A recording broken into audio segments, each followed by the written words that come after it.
This is the Higher Ed podcast, presented by eCity Interactive. eCity creates websites, marketing campaigns, and magic for higher ed institutions large and small. Every digital challenge has a solution. eCity's talented team of problem solvers will help you find yours. And now, here's your host, Stephen App.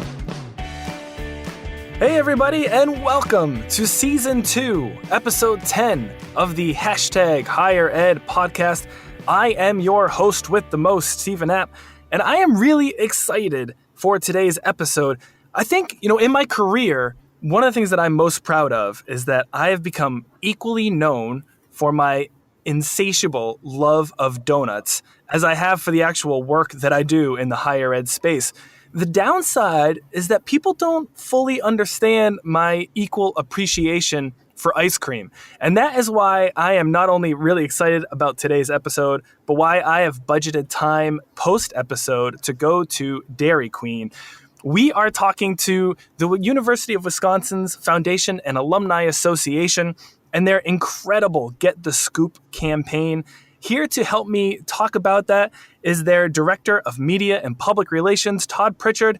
Tod, thank you so much for joining the Higher Ed podcast. Oh, Steve, it's great to be on. Thank you for having me. I am so excited about this. I saw this story recently on Inside Higher Ed, and I think within 5 minutes of finishing the article, emailed you to see if you would come on the show and talk about this campaign. I love everything about this campaign. It is an awesome campaign, and whenever you can talk about free ice cream, it's a winner. Well, hey, let's share the love with our listeners. In a nutshell, Tod, can you briefly explain to me this recent campaign for the Wisconsin Foundation and Alumni Association? Sure. So let me give you a little bit of background on who we are, what we're all about. So the Foundation and Alumni Association has been around since 1857. So we're a nonprofit, and we help raise funds and connect people with the University of Wisconsin-Madison.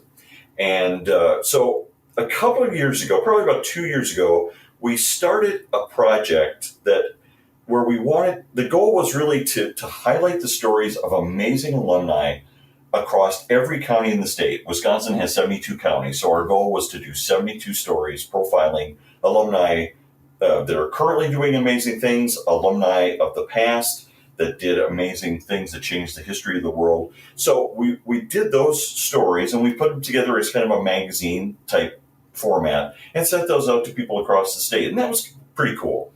But then the next year we thought, well, we'd like to do that, but we'd like to thank the people of Wisconsin. We want to do those stories, but we also want to thank them for sending some of their best and brightest to the University of Wisconsin-Madison. So we came up with this idea, well, why don't we go to some of these counties and serve up free ice cream?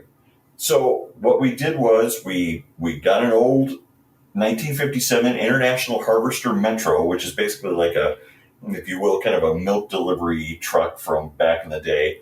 And we turned it into an ice cream truck, and we decided to hit the road and bring free ice cream to different places across the state and tell folks, hey, thank you so much for supporting the University of Wisconsin.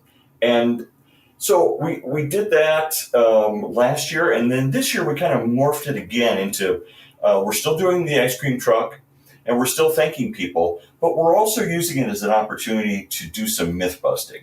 And what we're trying to do is, of course, every higher education institution has myths that they're trying to overcome and misperceptions. We are no exception. And so what we're doing is we're taking some of those myths and we're going on the road with them, not only delivering the free ice cream, but then we're talking to people about, what are some of the myths, what are some of the misperceptions, and trying to get out the real story to people and try to clear some of those ideas up. Yeah, I just love that how you've kept iterating on this idea year after year. I'm curious, Tod, in particular about the myth-busting portion of that answer, because I think you're right. Every institution has certain myths that they're dealing with when they're working with the public, when they're working with prospective students, even when they're working and building relationships with alumni and donors. Can you talk a little bit about some of the particular myths that you're dealing with at UW-Madison?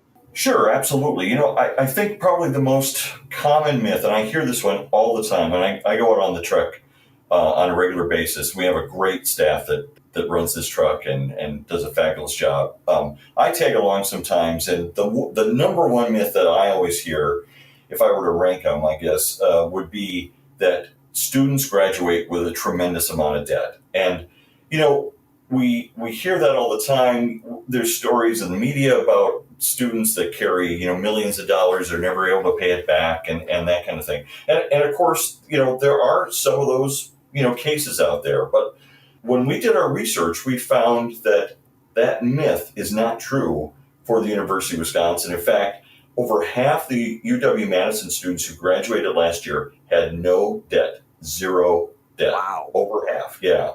And I think that's partly due to, kind of a changing culture here at the University of Wisconsin-Madison.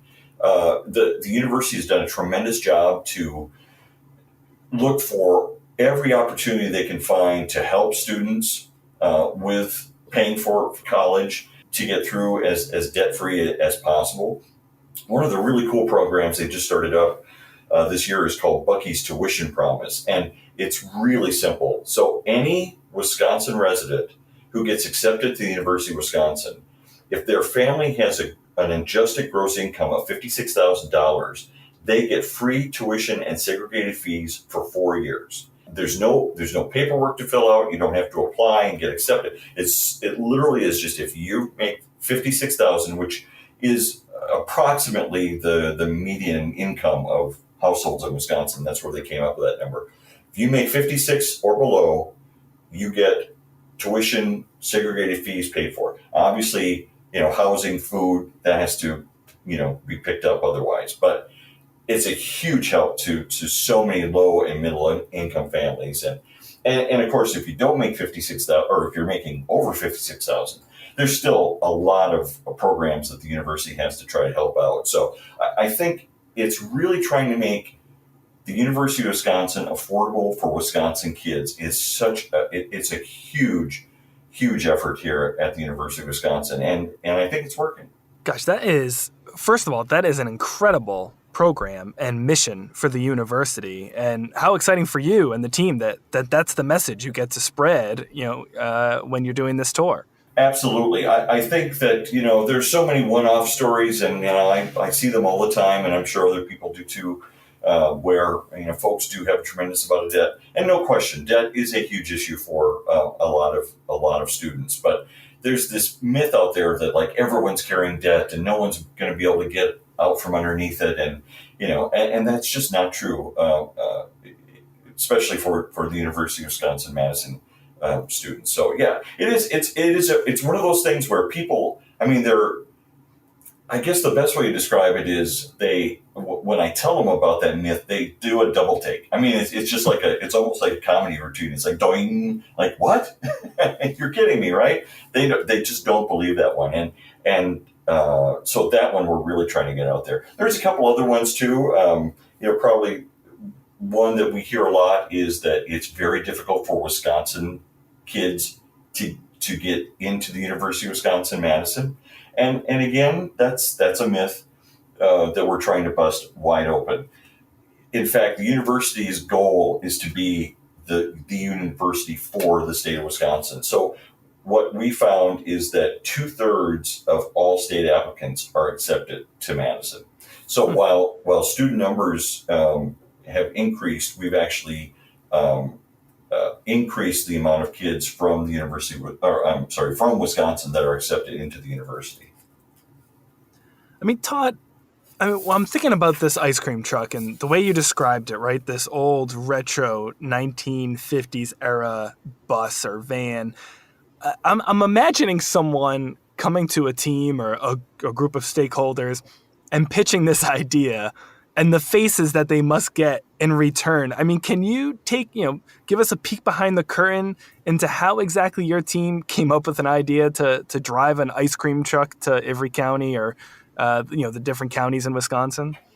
Sure. It really was pretty organic. So we were all sitting around kind of brainstorming about what we wanted to do and how we wanted to get, reach out to people across the state. And someone came up with the idea of, well, why don't we buy an old bus, right? And get a bunch of people on the bus and we can go take the bus to different places, sort of I don't know, folks in Wisconsin may remember a former governor, Lee Dreyfus. He bought an old bus, turned it into like an old train looking kind of thing. He used to drive it to different towns and do rallies and that kind of stuff. So we were sort of thinking a la Lee Sherman Dreyfus, for Minnesota people, maybe like a Paul Wellstone kind of a campaign bus. Somebody also suggested, well, we could be like the Partridge Family, right? And we all get in the bus and go on tour or something like that. Like, well, okay, that'd be kind of fun, but what are we doing and what's the benefit to people when we get there and that kind of thing. And then someone said, well, why don't we have an ice cream truck? Because the University of Wisconsin-Madison is famous for its Babcock Hall ice cream. This is ice cream that's made by students. They're all in food sciences, and it's the most delicious stuff on the planet. I mean, it is so good, right? So somebody said, let's make an ice cream truck. And everyone just said, yeah, let's make an ice cream truck. So it really was pretty simple. That's where it all came from. There wasn't a moment where someone said, guys, this is fun and this is funny, but this is not going to work. We can't do this. No, because you know what? We've got a really creative, fun bunch of people here, and everyone just said, free ice cream. You cannot get anything better than free ice cream, right? So, no, it was kind of like everyone was just like, yep, that's it. Let's go. It was pretty universal. Let's get this thing going.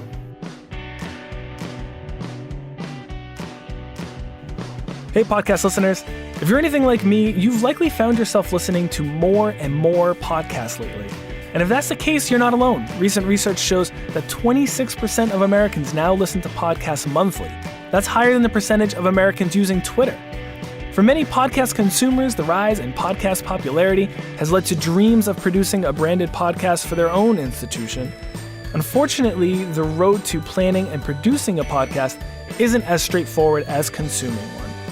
Luckily, the team at eCity has just released a new ebook that details the aspects of podcasting that you need to consider before pressing the record button on your own show, as well as how to ask for help if you're struggling to get started. Grab the ebook now at ecityinteractive.com/resources. That's ecityinteractive.com/resources. And as always, thanks for listening.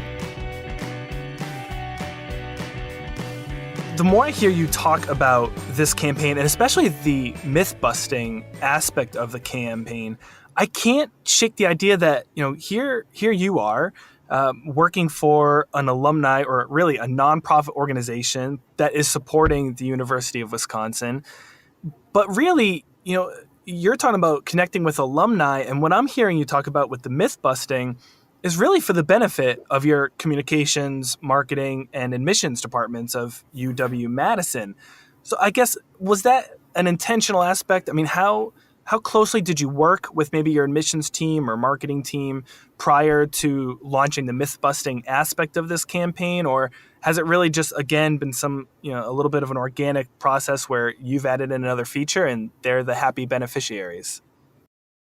Yeah, I think it's a little bit of both. So we felt like the Thank You 72 campaign that we started a couple of years ago, just thanking people across the state for supporting the University of Wisconsin and sending their students to Madison, was very successful. But we felt like it needed something else, and we needed to take it to the next level. And at the very same time, the university was coming up with its communication campaign about the myth busting. So we felt like as we started kind of comparing notes and talking to them, and we worked very closely with the university and their communications team. We knew what they were working on, and was like, well, wait a second, I think what we're doing and what you're doing kind of really mesh really well.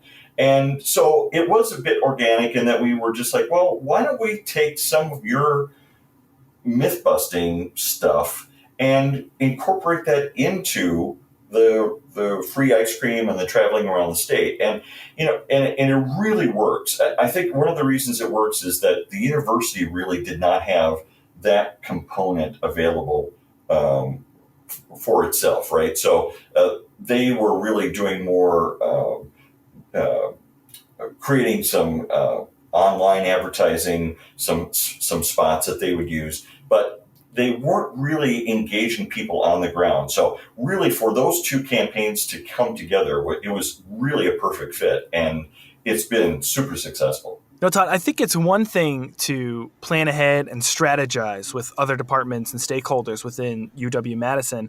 I think it's another thing. I mean, this is a big offline campaign. I'm curious to know, have any members from maybe UW-Madison's admissions team or marketing team, are they traveling with you in the truck at all? Or, are they participating, volunteering just from afar? Mostly just from afar, although we do have some folks that come from the University of Wisconsin with us. We have a huge team that goes to each of these events, usually comprised of folks that are not only scooping ice cream, which of course is the big fun, but also people who can talk to folks about the myth busting and can get them information about admissions and that kind of thing from our staff. So if we don't have information coming directly from University of Wisconsin-Madison staff, we have folks on hand that can answer questions. I mean, the whole beauty of this campaign, from my perspective, and in marketing, right, everything is about data now, and how can you prove this, and do you have a strong sample size, and what is the click-through rate? And I think those are all great conversations to have, but the beauty of what you're doing is that you're just conversing with local constituents of Wisconsin through this campaign.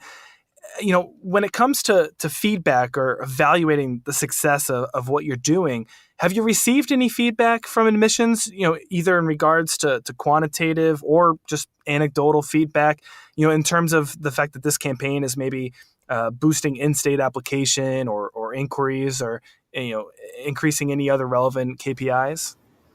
Yeah, I think we're hearing a lot of anecdotal information, and I think it'll be interesting to see how, as we go along, and we get into the registration process in the next, year or two, as this campaign continues, that it would be great to see if we do see, like, for example, an increase in applications from state students. That would, to me, be a key because, one of those, because of that myth we talked about earlier that so many people think that the University of Wisconsin-Madison is unattainable for state students. Literally, state students just don't apply. That is a real numbers game that we need to increase. We need to see those numbers go up. And I think that as this campaign goes on, it'll be very interesting to see if maybe it contributes to that number rising. Hey everyone, the Higher Ed podcast is part of Connect EDU, a podcast network bringing together brilliant minds in the higher ed space and breaking down silos. You can check it out at connectedu.network, where you can find great shows no matter where you work on campus, as well as resources for first-time and long-time podcasters. You can also follow along on Twitter at ConnectEDUPod and #ConnectEDU. Todd, look, at the end of the day, of course, the mission for your organization is to support your university and really engage alumni and residents of Wisconsin. To what extent has this project helped you engage maybe new alumni or alumni who just haven't engaged recently with the Wisconsin's Alumni Association or your foundation? I think that is the untold story of this project, and the thing that I really did not realize would happen. But when you take a big old 1957 International Harvester panel van truck, ice cream truck on the road, and you pull into a town, and it's got the University of Wisconsin on the side. It's red and white, and it's very noticeable when you pull in. But it's amazing to see when we set up just how many people's eyes just light up when they come to the truck, because it's almost like a little piece of the University of Wisconsin-Madison just pulled into their town. And for a lot of people, even if you weren't an alumni, you feel an affinity, you feel a connection with the University of Wisconsin. Maybe it's through the Badger football team or basketball or, sports, but it may be that you're an alumni. A lot of folks just, especially if you're living in kind of the further reaches of the state, maybe you're up in Rice Lake or you're in Wausau or you're in Green Bay, it's a bit of a trek to get down to Madison. So maybe you haven't been back on campus for a while. Maybe, it's been a few years. When that truck pulls in, there's that instantaneous connection that people have. And alumni come up to me.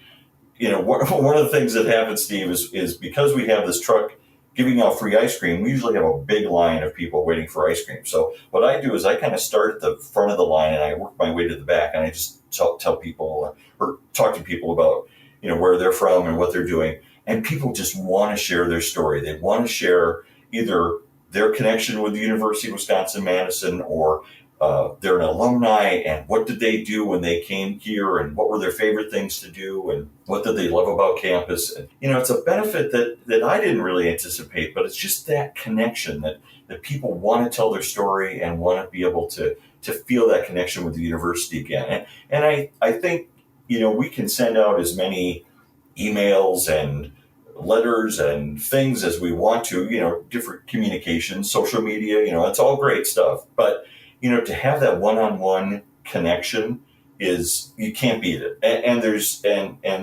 no price you can pay to make that be any better than it is. It's just gold. Yeah, I completely agree. I'm curious to know, Todd, because you're talking about, maybe residents who live a little further away, haven't been back to campus in a while, love to reminisce and get that sense of nostalgia about their time in college. Are you finding on your tour that there are alumni maybe from a particular subsection, maybe older alumni or those who, graduated a longer time ago? Are they most getting that sense of nostalgia, or is it even for young alumni who maybe haven't been gone as far, but they're still just so excited to talk about their time at UW-Madison? Can you talk me through maybe if there's a certain subsection of alumni who are resonating with this campaign? It totally cuts across every age group and background. I mean, it's amazing. I'll have, older alumni, mature alumni who come up and talk to me about what life was there like in the 50s and 60s. And then I'll have, and of course they're talking about, maybe the war years and protesting the Vietnam War and that kind of thing. And I find that just absolutely fascinating. And then literally 2 minutes later, I'll have someone come up and say, hey, when are we going to do the jump around? They're 22 years old or 25, and they used to remember going into the stadium and doing jump around between the third and fourth quarters at a football game. So it's amazing how it just crosses every age, every background. I think that the vintage truck really helps bring that nostalgia to a lot of folks. But it really does. It really is amazing how it just attracts attention and brings up those feelings of being back at the university for everybody. Todd, I think, and it feels I feel almost guilty asking you this question because you've talked so much about the benefit that comes with just having a good old-fashioned conversation and connecting with alumni. But I have to ask, the marketer in me has to ask, are you turning these events, these visits, are you turning them into, I guess we'll call it, lead generation tactics? And that's probably not the perfect word, but what I want to know is, are you getting these alumni to sign in anywhere, to share their information, their up-to-date contact information anywhere, so that your foundation, can email them in the future and does have a more up-to-date way to reach them, or does have a way to maybe take advantage of that renewed sense of affinity for the organization? Yeah, we don't push that on people, but what we do is if there's someone and this comes up quite a bit too,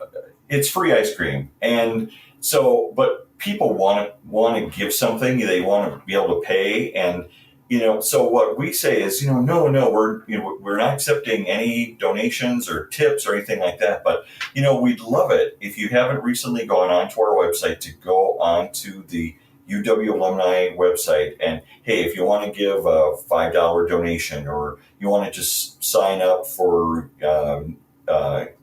e-newsletters or communications, that would really be great.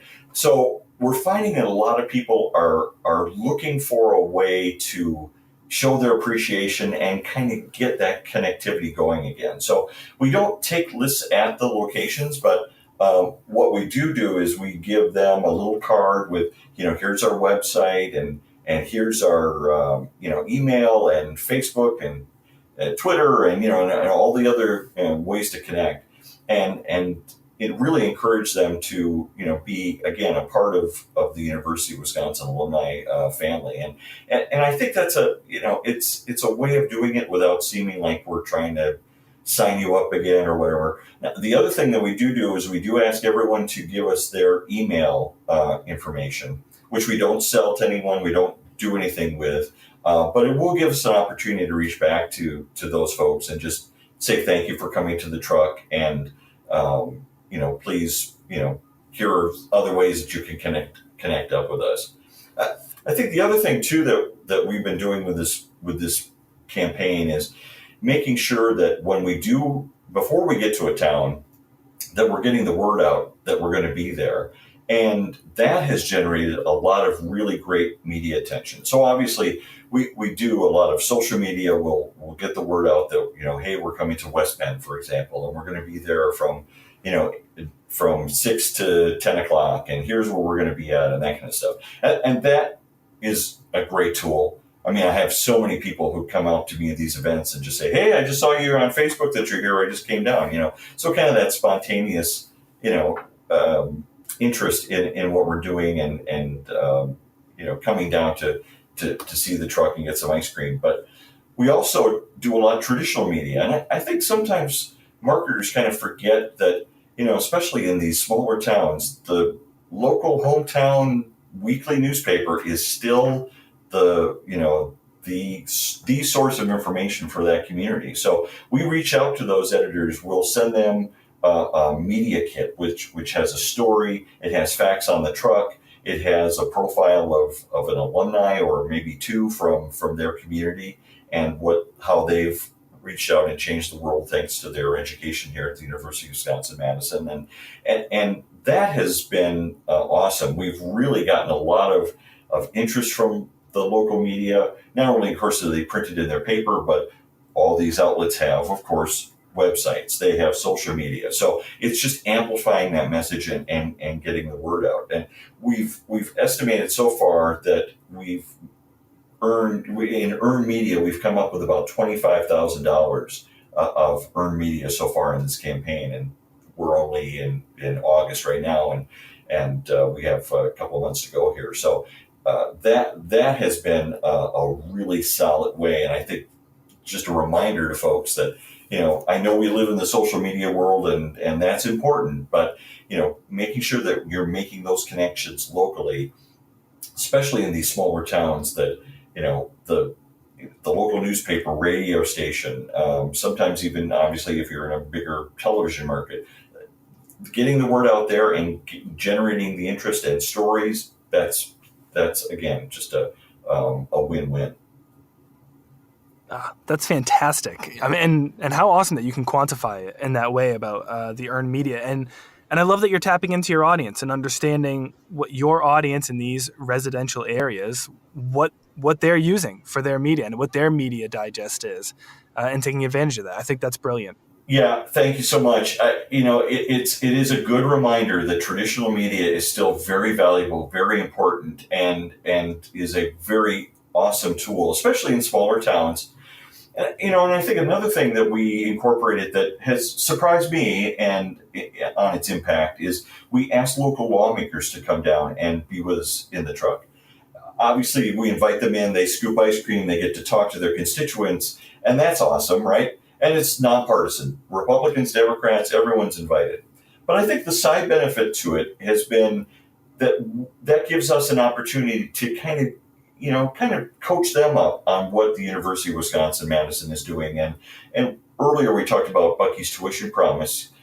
There was a pretty big, media splash on that a few months ago, but like everything else, things happen so quickly nowadays and things get forgotten. And so it's a good opportunity for us to kind of remind those lawmakers, hey, here's this myth about the university being too expensive and debt being such a huge thing. And, we have this Bucky's tuition promise and a lot of times lawmakers will be like, oh yeah, that's right. I remember hearing something about that. Or, so it's a good way to kind of remind them that these programs are out there and what myths are out there that we're trying to bust and what the truth is. So it's a good program not only for people, just regular citizens, but for those lawmakers to get coached up on that as well.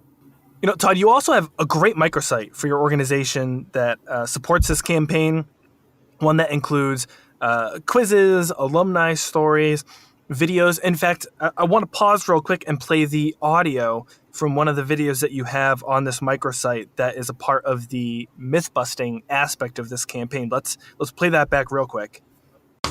Our name is more than our geography. It's our promise to the Badger State. The University of Wisconsin-Madison is your state university. We're dedicated to educating our citizens. Did you know? We received 10,000 more applications than we did a decade ago. But it isn't any more difficult for today's in-state students to get in. More than 2 out of 3 are accepted. Our university, our home state, UW-Madison, working for Wisconsin. So Todd, obviously, really cool work being done on the microsite. How are you driving people to that site to learn more about your foundation, and what are you hoping to accomplish in doing so? Well, both the Wisconsin Foundation Alumni Association and the university is referencing those videos in social media messaging. We're pushing that out all the time. And as far as the alumni stories go, what I do is I try to produce press releases for the alumni that we've profiled in each county.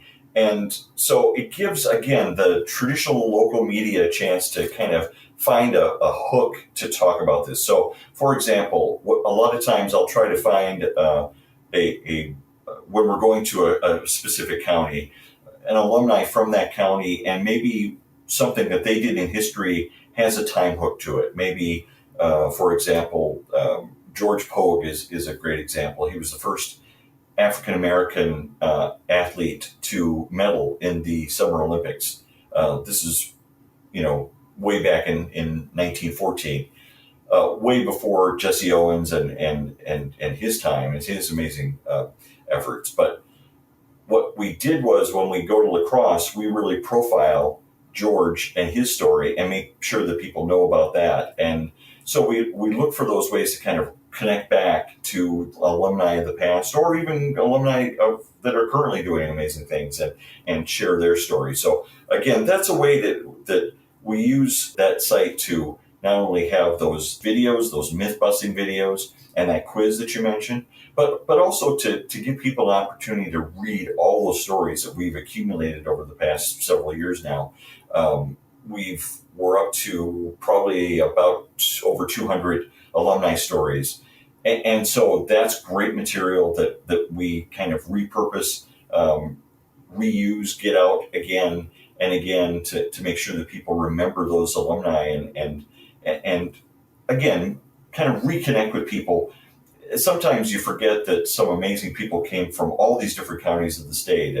And I think local folks feel like, oh, that guy grew up in my town. Well, I have a connection to that. And I remember hearing that story. So I think reminding people of those connections and how the university is so interwoven into the fabric of Wisconsin that's so important for people to remember that. It's so easy to forget, so easy to kind of just, get busy and forget about the decades, really centuries of work that have gone on and the people who've come through this place. But that's our job, is to really remind folks of that connection. Hey everyone, a quick shout out to the agency that makes this show possible, eCity Interactive. I really do love coming to work every day at eCity, and that's not just because everyone shares my love of donuts. But that's really because I get to collaborate with a talented team working on everything from user experience to content and digital marketing to web design and development and a whole lot more. Our work has earned us an incredible roster of education clients, including the University of Pennsylvania, George Washington University, Petty School, Cornell, Drexel, Rutgers, and many others. So if you're looking to improve your web and digital presence and better communicate your school's story, visit us online at ecityinteractive.com and get in touch. Well, Todd, thank you so much for joining the #HigherEd podcast. And I guess I'll say thank you for giving us the scoop on this fantastic campaign that you're running in Wisconsin. For anyone who's listening to the show in the Wisconsin area, where can they find your truck? Are you still touring, and how long will you be touring? Oh, absolutely. Well, thank you again, Steve, for having me on. This has been awesome, and I really appreciate it. The truck is going all the way through homecoming. So through mid-September, we're going to be on the road. We have a ton of locations that we're going to. So if you go to our website, we've got that located. If you go to uwscoop.com, you'll see all of our different stops that we're going to be making. And I think it's something that we are just really excited to continue, hoping that we can keep doing it next year. And we have plenty of ice cream to go. And Tod, for listeners who may want to learn more about this campaign, maybe ask you some questions, what is the best way for individuals to find you online, whether it's Twitter, LinkedIn, or et cetera? Well, that's a great question. So I'm at LinkedIn. So I'm just Tod with one D. I'm an oddball. Tod and then Pritchard, Pritchard.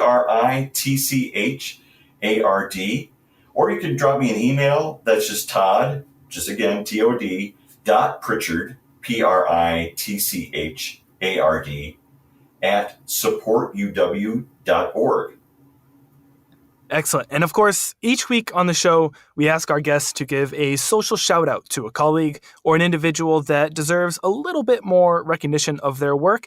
And Tod, I know you had someone right in mind for this question, so you have the floor. Well, again, thank you so much for having me on. And yes, there are literally dozens of our University of Wisconsin Foundation and Alumni Association staff that work on this truck all the time. And it's a really great team effort. And you know what? It's just a lot of fun because you get to give out free ice cream. So nothing bad can come of that, right? It's awesome. But the one person that I really like to do a social shout out to is our program coordinator, Jordan Langer. Jordan is amazing. She has been able to pull together all these events. We've made over 30 stops so far. I think we've got at least 10 more, if not more, to go. So she's the one who pulls together all the volunteers for the truck. She coordinates with the different event partners that we're working with. And it's probably a job in and of itself to just keep a 1957 International Harvester in one piece and on the road. So my shout out goes to Jordan. You can find her on LinkedIn. She's at Jordan Langer, Langer. Give her a shout out. She is an amazing individual, has worked her heart out to make this campaign a success this year. Excellent. Great work, Jordan. Tod, great work to you and your entire staff. Like I said at the top of the show, I just think this is a phenomenal campaign that you've run in support of the University of Wisconsin-Madison. Thank you for coming on the show and sharing this story. And I can't wait to see what you have in store next with the ice cream truck. If you really want some, we can send you some of that ice cream. Be careful. I might take you up on that offer. And DQ will have some serious competitor there. My pleasure being on. Thank you again so much for having me on.